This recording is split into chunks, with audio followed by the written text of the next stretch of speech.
Chaqmoq urushi oqibatida 9 kishi halok bo'ldi.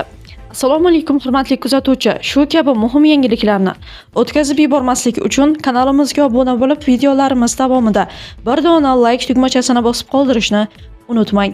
Kecha 4-yanvar kuni Ruandaning sharqiy qismida kuchli yashin urushi favqulodda hodisaga sabab bo'lib, 15 kishi jabrlandi va ulardan 9 nafari halok bo'ldi.